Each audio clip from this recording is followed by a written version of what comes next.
Thanks everybody for joining this afternoon. It is already October 10th. I was chatting with John and Maggie beforehand. I feel like yesterday we were just at the awesome event that Control Risk sponsored at their DC office, where we had a great conversation that John participated in.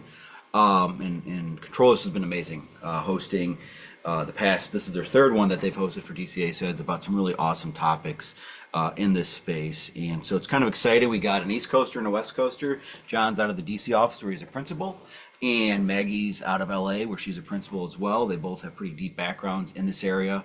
And I think we all know that this area is changing tremendously. I think if we've been to any conferences, modern attachments, or some people call modern links, that's a huge one.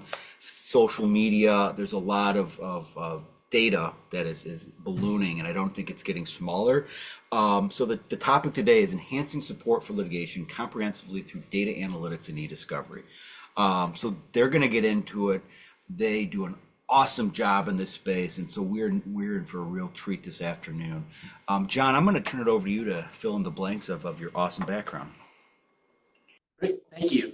So just a very brief intro for those of you who may not know Control Risk. So we're a global risk consultancy, 4,000 employees across 39 offices. And Maggie and I both are within the discovery and data insights team. And so both of us are in the space in terms of working with litigators, working with e-discovery folks, and delivering kind of support for litigations and investigations through our kind of experiences in e-discovery and data analytics. And so for me, as mentioned previously, I'm a principal here in Washington, D.C. I lead the data analytics practice.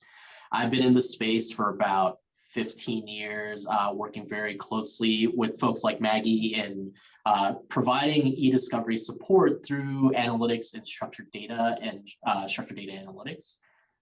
Maggie, if you would like to introduce yourself as well. Thanks, John. Maggie Bertoft. I'm also a principal. I'm based in Los Angeles, and I lead up the U.S. e-discovery project management team at Control Risks. I'm a former practicing attorney and moved into e-discovery about 12 years ago. So in that time, I've seen an evolution in the types of data collected, processed, reviewed in a matter, and really an evolution in the technologies at our disposal to analyze these data sets. As a project manager, I think it's been great to widen our skill sets and work closely with people like John and data analytics experts to drive the most efficient workflows possible. Oh, sorry. In terms of agenda, companies have a plethora of data at their disposal. Litigation strategy is no longer hemmed in by the usual suspects. We're now looking way beyond email. Leveraging data analytics across a wide range of data sets can help companies and counsel in setting and executing litigation strategies and help forensic and e-discovery functions with critical insights. So today we're going to do kind of a quick data analytics e-discovery and why does it matter? Looking at latest trends and emerging workflows, advanced analytics, and non-traditional data sources, and then furthering support in e-discovery and forensic functions through supporting review and engineering data to create new work streams, supporting forensics and collections. And through all of this, we'll be talking through some case studies to have real life examples of what that looks like.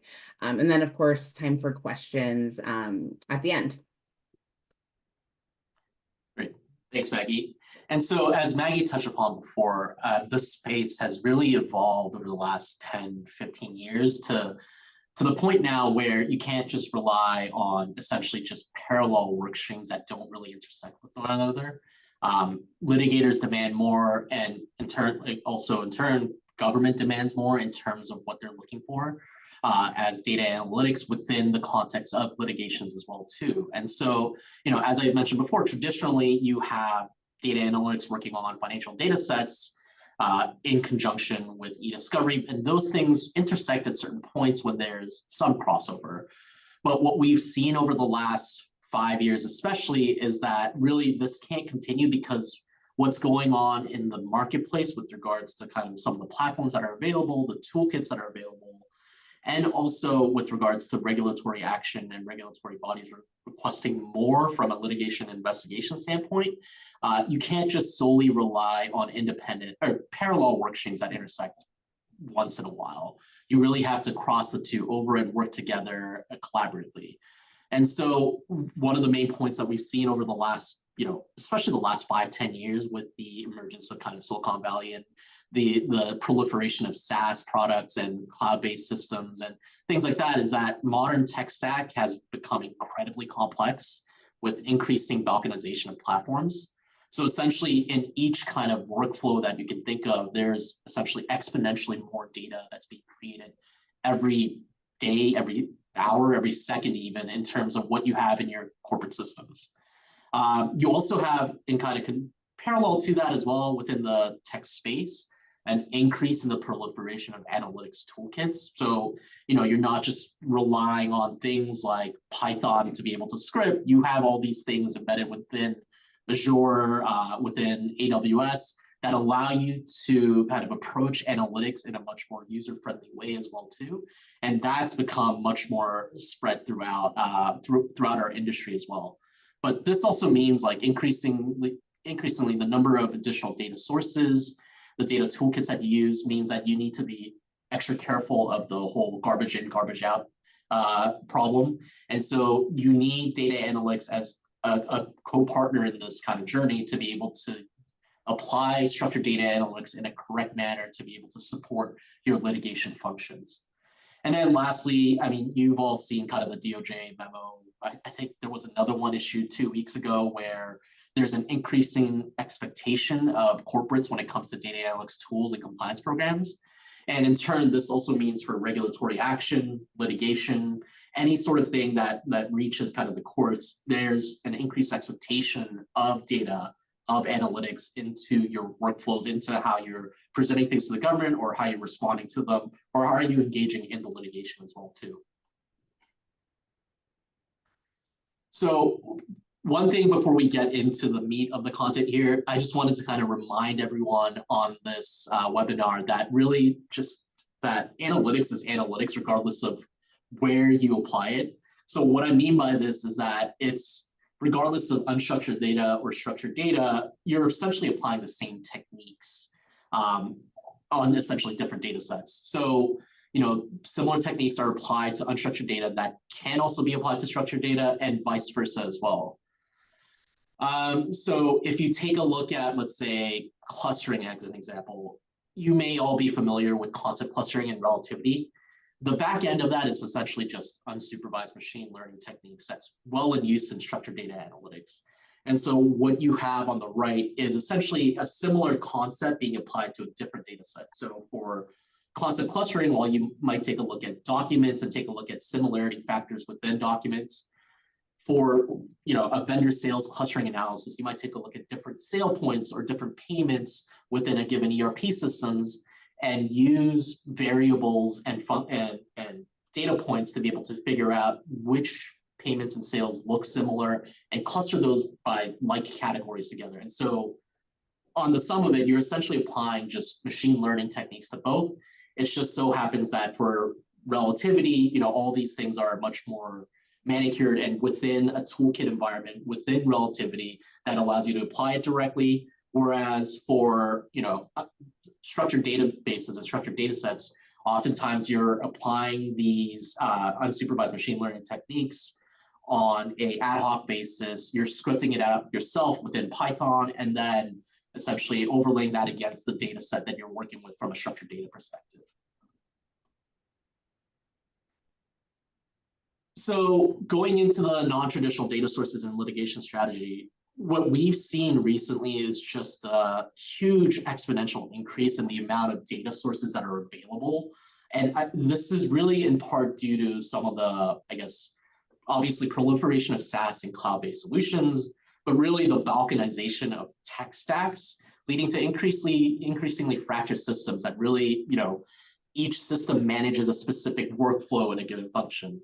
So I'll give you an example here. So for example, at our company at Control Risk here, we use Agility Blue as a billing system for time entries, which then the data gets piped into a Dynamics 365 environment where in turn, the data gets stored in Azure SQL warehouses. And while then the reporting is then made available through Power BI and Excel as user interfacing systems or user interfacing tools, essentially. So within all that, within a simple kind of billing entry workflow, you have your workflow intersecting with 5 different systems. And this is just one specific, very narrow example. So you can imagine if you expand it out to a whole corporate base, there's a wide plethora of different SaaS programs and cloud-based solutions that are being used. So, doing some research in the last 10 years, we've seen an average number of SaaS apps for a particular business might be 300 plus, while for a large enterprise, that might be 400 plus.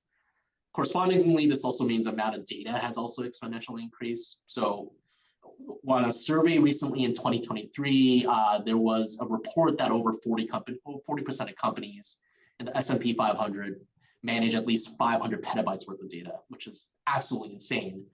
But this also means that, from what I said before, there's a plethora of data to be able to take advantage of, to be able to use in your litigation strategy, to aid your litigation strategy, but also kind of on a carrot and stick basis. On the stick side, you have regulatory bodies expecting more from data usage, data analytics in the litigation space, in the compliance space, in the investigation spaces as well too.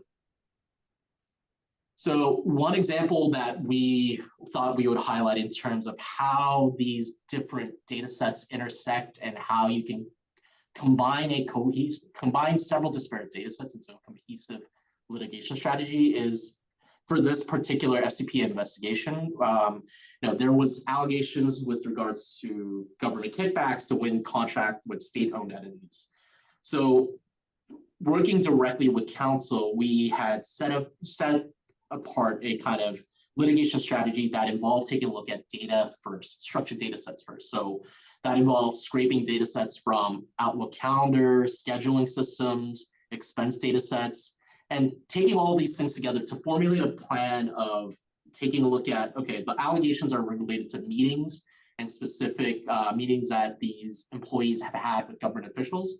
Let's do a deep dive into the calendar and the scheduling systems to see what meetings that they've actually had and pinpoint specific dates. So what this allowed forensics and e-discovery to do was really hone in on specific date ranges, specific people, specific custodians in terms of emails and communications to really focus on review on specific subsets of communications data that existed within the system. So we overlaid those together within kind of a timeline to give a cohesive review environment for the attorneys to review in, and combine that with some of the expense data that we collected and some of the master key employee lists to be able to compare the expense data against the list of the comms and emails that exist within our system. So really, you think about all these different systems, it's not really talking to one another, right? It's disparate systems that you're collecting from. It's not like an ERP system where you have a primary key and you're linking into a different primary key. So for instances like this, when you're really comparing across disparate systems, what we're taking a look at as sort of a primary key is the commonality across the data sets. And for this particular investigation, really we were focused on timeline and time spatial analysis as a key point in driving the investigation. And so we would use that as a basis to relate all that together, and that results in a timeline analysis sheet that one of the examples Maggie will show you in a later case study as well too. So it's really kind of, there are ways to make disparate data sets connect all together. And really your data analyst experts should be able to help you figure out what is that kind of key through line, and to be able to help you overlay that with the communications and email data as well too. And so, as I mentioned before, going hand in hand with the proliferation of SaaS and cloud-based solutions, there's also a increase in the array of analytics techniques that can be applied to both structured data and unstructured data, but primarily what we'll be talking about here is structured data. And so there's been a parallel growth in the analytics toolkits and techniques to aid analytics professionals and data stakeholders. So these really can be harnessed to add further context to data sets and add further analysis and data insights that you might not have seen before. And really, this can be fed back into your discovery review. This can be fed back into your forensic collections, and this can be, cohesively run as a full litigation strategy when it comes to data, all sorts of data across the board. And so some of these examples include features engineering. So this is something that Maggie will touch on as well, but really features engineering is just adding in additional data points to whatever raw data that you have. And so this can include structured data, obviously. So if you take a look at, let's say, mortgage data sets, if you have the current year and the built year, you can calculate what the age of the house is. So that's a feature, that's engineering a feature for a data set. Within kind of some of the examples that we're working through with Maggie in terms of projects, we have addresses and certain case sheets that we're working through. And what we're doing is converting that to a lat long information that we can then pinpoint onto a geospatial analysis, which actually leads me on to the next point here in terms of geospatial analytics. So there's all sorts of additional context that you can provide to your litigation by adding in geospatial analysis to what you're currently doing. So geospatial analysis is really just, comparing lat longs, comparing spaces, and comparing locations to one another, and thinking about these data points as different locations in the physical space. So some of the things that we've done with geospatial analytics include taking a look at like proximity and clustering analysis on the impact of inspections for, let's say, like faulty piping in surrounding areas. And additionally, we also apply time series analysis as well, typically for our engagements. So you've seen the time series analysis in the previous example, actually, by combining all these different data sets into a timeline-based analysis. And so for those, you're really using time-ordered data points to identify trends, seasonalities, or cyclical behaviors over time. And by laying it over the course of a timeline, you're able to identify similar patterns of behavior or trends over time. And so for an example, we've, in previous engagements, we've done comparisons of pricing patterns for purchasing between two similar contracts, and, controlling for time and seasonal volatility. We would take a look at those contracts to see if there was any outliers in the purchasing behavior. Let's say if there was a price increase or a steep discount given, we might be able to compare based on the time series analysis. And then lastly, generative AI, which many of you might be hearing and inundated with these days. And Maggie will touch upon kind of how we apply generative AI into what we currently do. But it's really just leveraging artificial intelligence to help with textual-based data. And what I mentioned before in terms of applying analytics techniques to both unstructured data and structured data. On structured data, it's very obvious. Textual analytics helps out immensely when you're summarizing documents or coming up with prompts that will allow you to create a paragraph or a blurb based on whatever kind of textual data sets exist. Within structured data, you have similar textual data as well. Within, let's say, like purchasing data, you might have large globs of text that exist within the database for things like purchasing notes or invoice notes. And if there is a specific pattern towards purchasing behaviors or invoicing behaviors, you can actually run those through generative AI to be able to help you tell apart which transactions might be similar on the basis of those invoice notes or purchase notes as well too. And so with these analytics techniques, this is just a kind of limited example of what we're currently using. There's a whole host of different techniques that can be applied to your data sets, both structured and unstructured.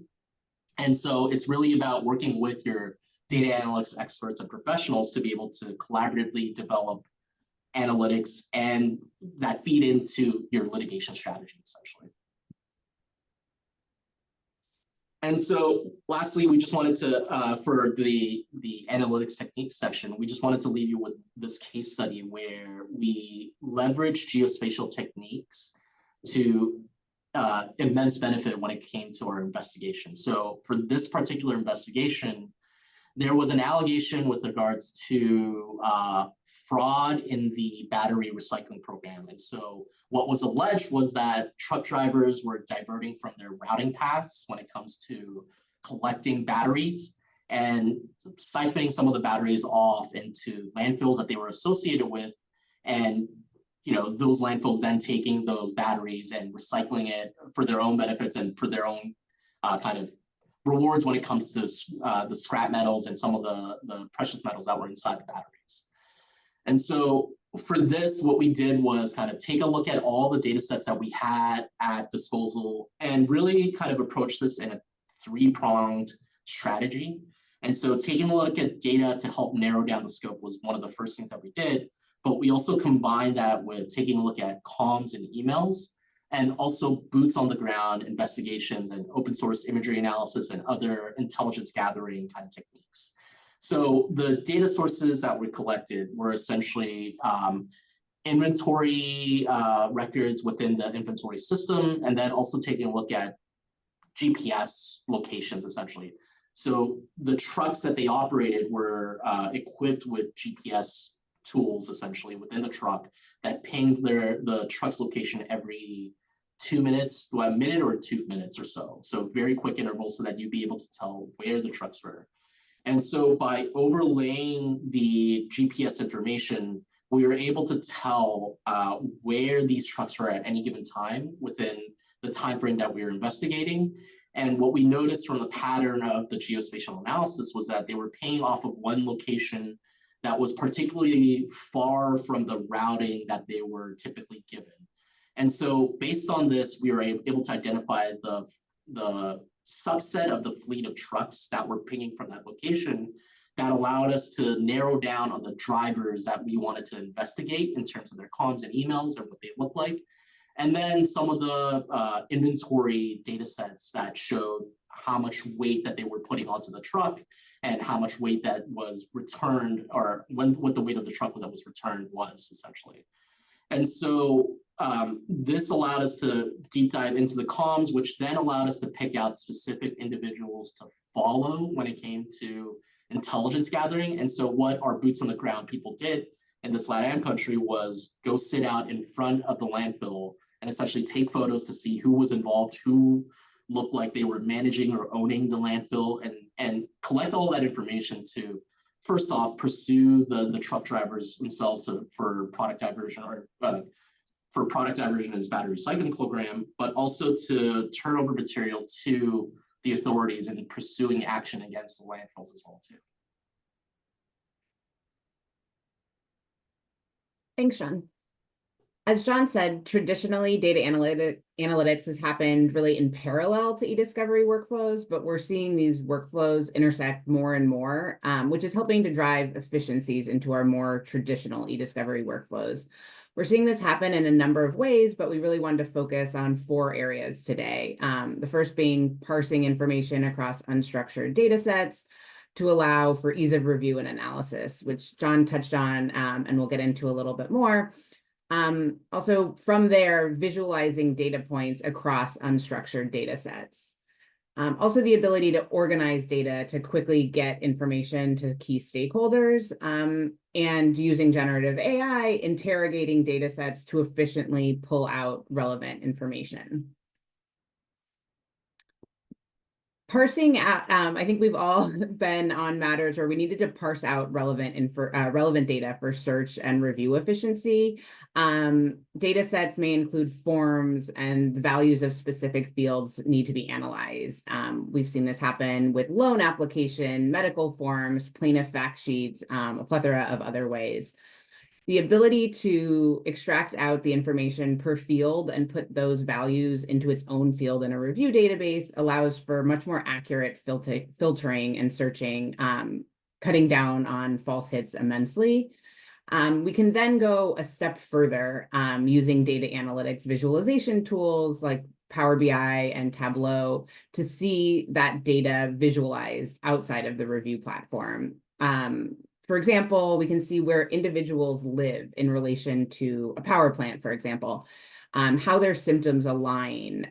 We can filter down by symptom, age, time at that residence. And we can even take into account things like wind patterns, property values, et cetera. This can prove really helpful in litigation strategy when trying to pinpoint a potentially alternate cause to specific symptoms. with the data visualization tools, everything is also really dynamic and flexible. So you're able, here we have this kind of big map and with a lot of data points, but using all those fields that age, symptoms, et cetera, the ability to filter down and just see those data points on a map, see how they align, see where there's similarities, see where maybe holes can be poked in the allegations. More and more, we're also seeing matters with a number of different review workflows happening in tandem. And these often include both structured and unstructured data sets. And case teams are looking for a way to visualize key activities across one timeline. We've been working on a matter with a case team that's really spread around the globe. They have different teams focusing on different review priorities. Review includes email and shared drive data, but there's a forensic accounting review happening outside of the review platform. The case team came to us and they needed a tool that could build a comprehensive timeline across all of these reviews and data sets so that everyone could look at kind of all of the information, the key information in one place. We looked at tools directly in the review platform and nothing could directly suit their needs. We needed something really flexible that could also bring in that information from outside of the review platform. And so what we ended up doing is building a chronology dashboard using Tableau that ties directly into relativity while also pulling from the structured databases. This allowed the team to visualize key documents and events in one place and distinguish which workflow the document came from. In the kind of screenshot here, we have, you can see the distinction between email, Venmo, and WhatsApp data so that you can filter down to individual data types, but you can also filter down by issue, by key individual to build a more precise timeline of just your area of focus at that moment. We were able to build this directly from relativity, pulling directly out of relativity so that the timeline was really updating in real time as the team was coming across key documents. From here, the case team needed to go a step further. Many of the key documents were very large and needed a way to quickly summarize and interrogate these documents. We are then able to use a private LLM to accomplish this goal. First providing summaries of individual documents and then running case queries across the set as a whole. This process really helped illustrate the importance of prompt engineering and working alongside a team that understands prompt engineering very well. While many of us are new to ChatGPT and running prompts like that, data analytics experts have been doing this type of work for years. And using an LLM follows the same premise as any type of machine learning, garbage in, garbage out. So when asking for a summary, really important that the LLM knows what is relevant to you so that that will be the focus of the summary. So our data analytics team worked alongside the subject matter experts to develop effective prompts to make the most of the generative AI workflow. Beyond summarization, we were able to then interrogate the set as a whole, asking questions like, what do Maggie and John's communications generally focus on? Or is there mention of someone being disgruntled? This can help pinpoint themes that are really hard to identify using search terms alone. And then take these responses and the citations that come with the responses and go back into relativity to have very targeted sets of documents around specific issues.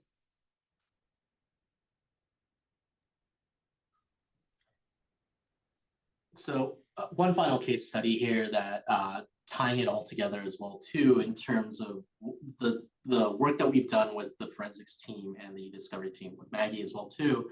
For this particular engagement, we were taking a look at essentially the collected data through forensic collections and seeing and aiding in terms of understanding whether there were any gaps in the data that we collected. So really data analytics techniques can be used in this context as well to take a look at metadata to help see if there's anything that might have gone wrong with your workflows as well too. And so with this particular engagement, we were taking a look at, the metadata around some of the inboxes that we were collected, taking a look at and overlaying that with some of the employment-based information with regards to the employees, the metadata with regards to the drag policies and the forensic collections, and any sort of additive data sets that we had at our disposal to be able to take a look at what the timeline looked like in terms of the scope of the engagement that we were taking a look at, the data that was collected, and the employee's employment period, essentially. And so what we did initially was, take a look at the log and the data collected and establish a timeline of systems that existed. And so for this particular company, each of the regions operated under a different server. So you had different custodians that resided in different servers across the globe, and you also had employees that were seconded to different regions. So they might have been seconded from the US over to Singapore, and their email data would have existed in both servers rather than just one. And so we had all this confounding mess of different systems informations and metadata that we've collected with regards to the inboxes. And so what we had to do was really using the basis of time as a primary key, again, as I mentioned, relate all this information together. So we really created a timeline of systems, documented the local systems drag policies. There was also an archived legacy mailbox system, Lotus Notes, that existed 10 plus years previous. So within that scope of time, we needed to take a look at that data set too. And so based off this, we formulated all this into a comprehensive structured data set within SQL, fed all the information into it, and essentially created a timeline that you're seeing on the right here with all the information overlaid to one another. So really what this allowed us to do was take a look at specific custodians and see where that missing data was. And really that missing data with regards to the period of interest allowed us to narrow down on where the issues might have been with regards to collections and specify the scope and walk through with the IT systems professionals and the mailbox systems professionals within the company to be able to see what might have gone wrong or what might have not been retained within the email system. So, we were able to go back and see what we missed and recollect the data if it existed, or create a reconciliation plan based around those missing timelines. Furthermore, this allowed us to kind of do additional interviews and walkthroughs to see nothing else was missed. And so a lot of this kind of allowed us to really narrow down and triage the issue that was at hand and focus on specific custodians and timelines and servers to be able to collect from.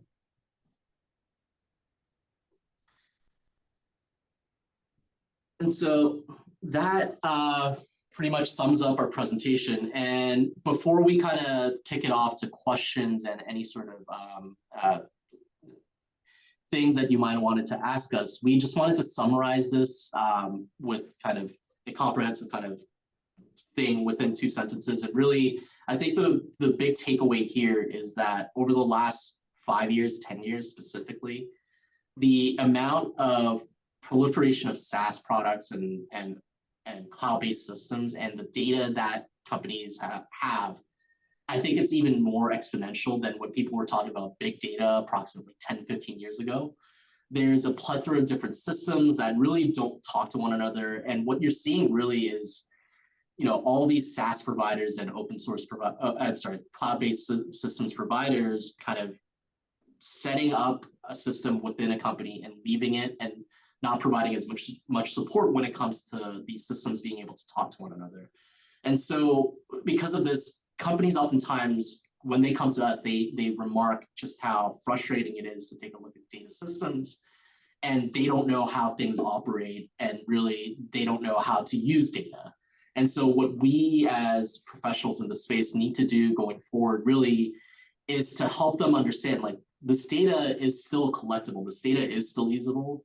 And just because the systems don't talk to one another, it doesn't necessarily mean that it's not analyzable.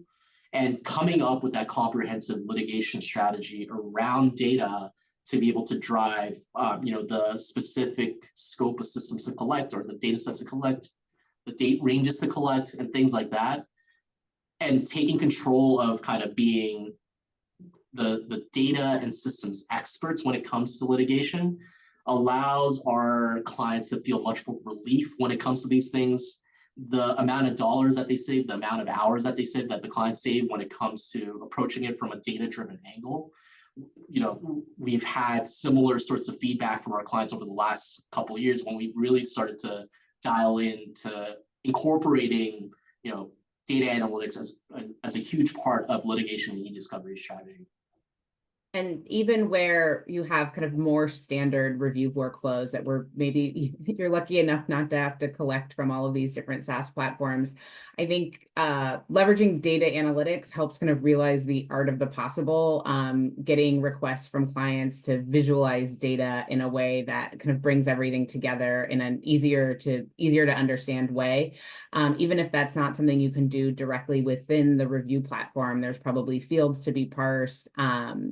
Utilizing things like Tableau and Power BI to work really well with your kind of traditional unstructured data sets, to help build a timeline, help build a case strategy, get stakeholders information as quickly as possible in as easy a way to understand as possible. Great. So with that, we'll turn it over to questions. And I already see a couple that Peter has posted. In terms of the copy of these slides, yes, we can definitely send that over, and the ACES DC chapter will send that out, I believe, after the presentation. Yep, we will, in addition to slides, we'll, I think with our past control risk presentation this summer, the YouTube of this can be sent over as well. Great, thank you. And then the second question by Peter was, can the Tableau tool be connected with relativity and be used to set up other matters as well? And yeah, and so the examples that you were taking a look at that Maggie was walking you through in an earlier slide, those are all Tableau visualizations that were embedded into relativity. And so what we've done is essentially create a workflow where visualizations can be created within the Tableau software, and being able to have Tableau server within our environment allows us to take the visualizations and embed it into other softwares, including relativity as an example. And jumping on that as well, that Tableau visualization is built specifically to the needs of the individual matter. It's extremely flexible. It's really pointing at a specific search and relativity. So the important metadata and subjective coding fields for that matter are what is going to be brought into Tableau and are very easy to customize to the needs of future matters. And Meg, just to pull on that thread a bit, do you see Tableau being for like case teams, trial oversight? Like, where do you see that really being like the big wow moment from like relativity, or where do you see that kind of show up in the day-to-day space? So we've been seeing it come in fairly early in the review process. I think it's definitely being used at trial as well, but really early in the review practice, especially for partners that may not be in the day-to-day in relativity. We've all know partners a lot of times are not logging into relativity at all. So getting them an easy to visualize dashboard where they can see things. But also in this particular matter that we had built the tool for, we had a number of senior associates overseeing different review workflows, and it was hard for them to talk to each other to understand how these different issues were intersecting.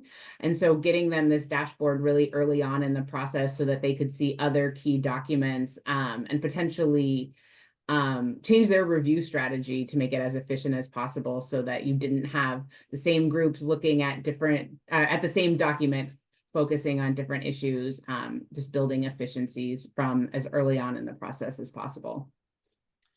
Yeah, and to add to that, so not only is it useful within kind of an early case assessment kind of tool, but also throughout your litigation or investigation as well too. We've often used Tableau as the basis for presenting to the government and to the regulators as well too. So for the last example, that particular visualization that you saw, the timeline was actually presented over to the DOJ as well, where it simplified the view for them effectively. That allowed them to more easily digest what was going on within the mailboxes. And so really your experts, your data analytics experts are there to not only analyze the data, but to provide narratives and simplify the immense amount of data sets that you're working with. And they can be, the really good analytics folks can be used as effective storytellers when it comes to your litigation strategy as well too. That's awesome. And then I guess Maggie, you hit a point. We have this sometimes culture of I don't get into the documents. You know, I'm in the courtroom. I assume these tools help case teams to really get the moment, and we can get more folks, regardless of their technical legal training, in it, and hopefully to find the smoking gun or not find the smoking gun. Absolutely. And the way that we've been using the dashboard so far is that we're bringing only key documents in, so that you're filtering out a lot of the noise. There may be a lot of relevant documents that need to be produced but aren't particularly helpful to case strategy. So getting those documents most likely to be helpful to your case or hurtful to your case in front of the people that are talking to the client, that are talking to the opposing counsel, so they have everything in one place, easy to pull those documents, easy to get a quick summarization of those documents as well, and have all of the information they need when going into meetings, into hearings, into trial.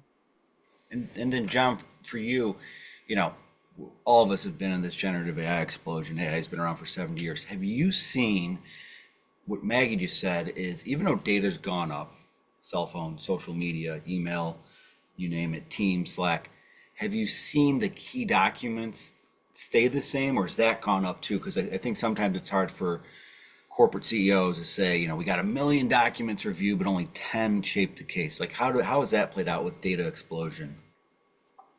So it's been interesting, right? I think there has it well, there's multiple prongs to this, right? So there has been kind of like an increased amount of things that we've had to do behind the scenes to be able to help review, just because a lot of these algorithms or models that you're working with in terms of generative AI is that it's not really well tested yet. It hasn't gone through the ringers in terms of the amount of data that it's gone through, and particularly when it comes to litigation or investigations or cases in general.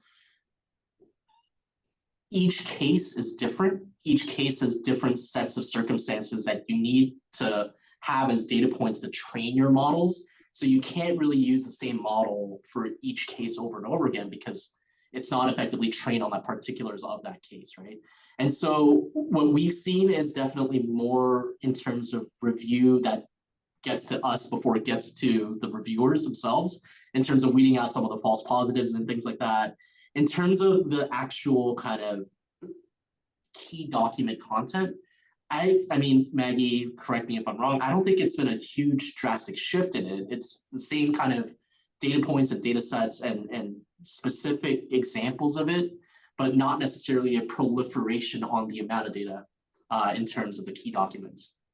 Yeah, I think that's exactly right, John. I think we're still seeing that often, the smoking gun, to the extent there ever is a smoking gun, maybe in a traditional email still.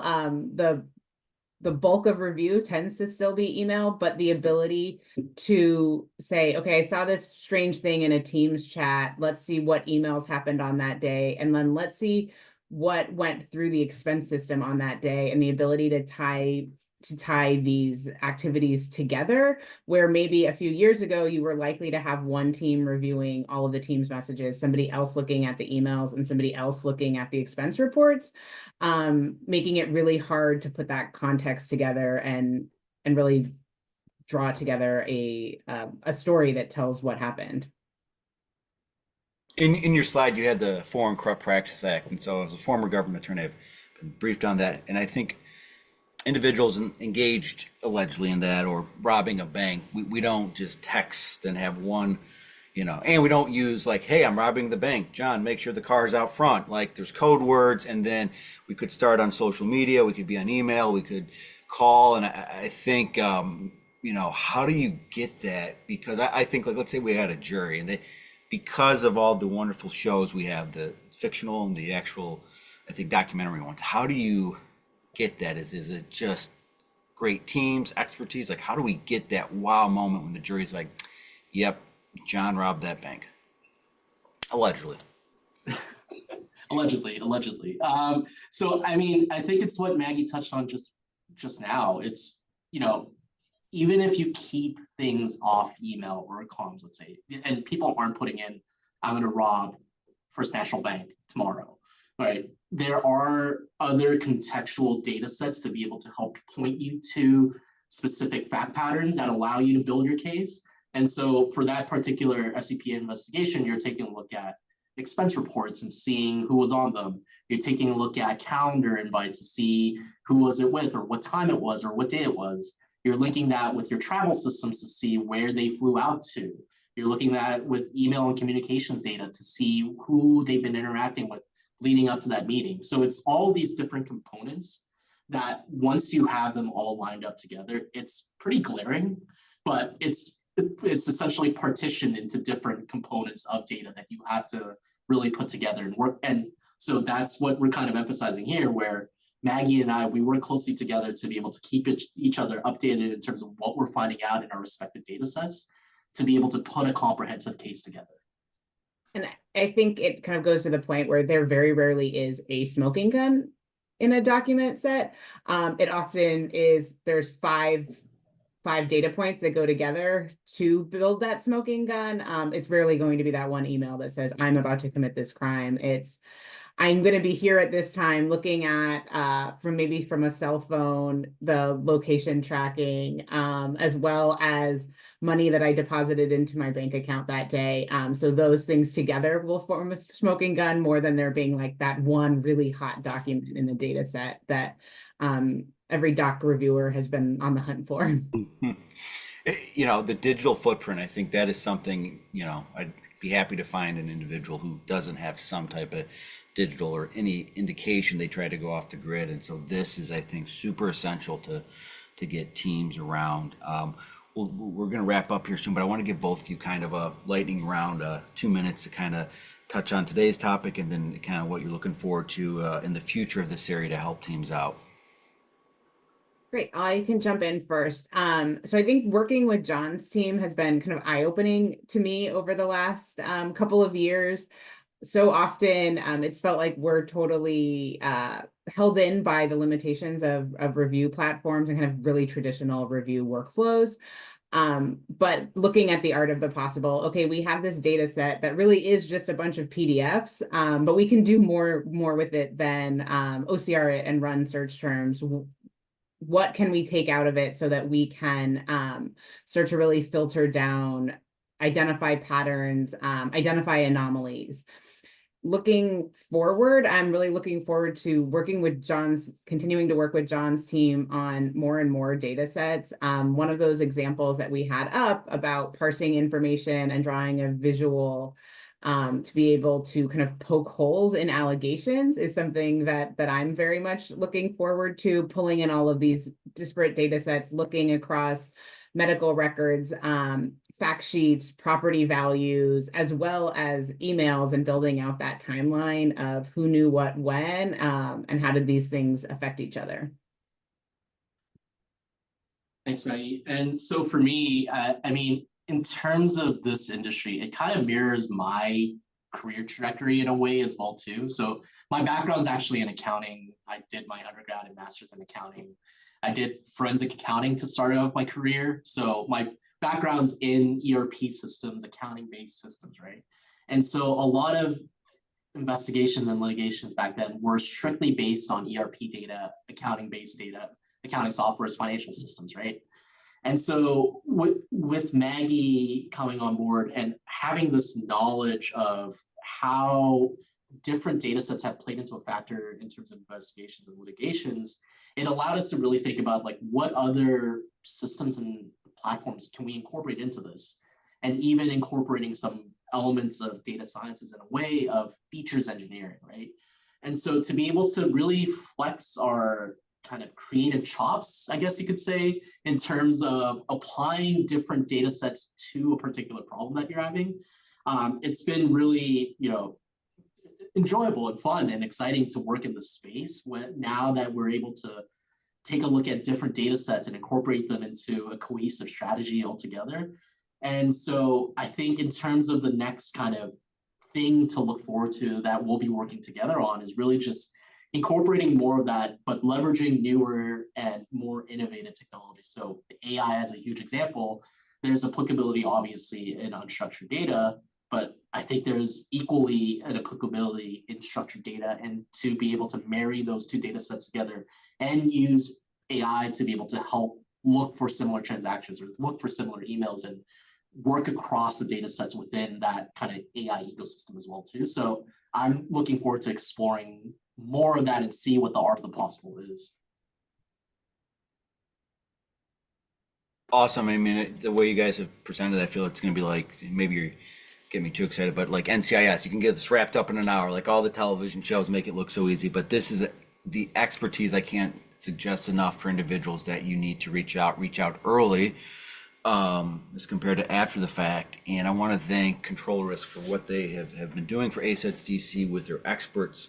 Really, I think this is what helps us get ahead. I mean, we're flying so quickly right now that once we get a handle, realize I really need to talk to an expert. So I want to thank John and Maggie for their expert opinion today on this topic, and also Tony Vines, who's on our DC ASEDS boards, for help setting this up.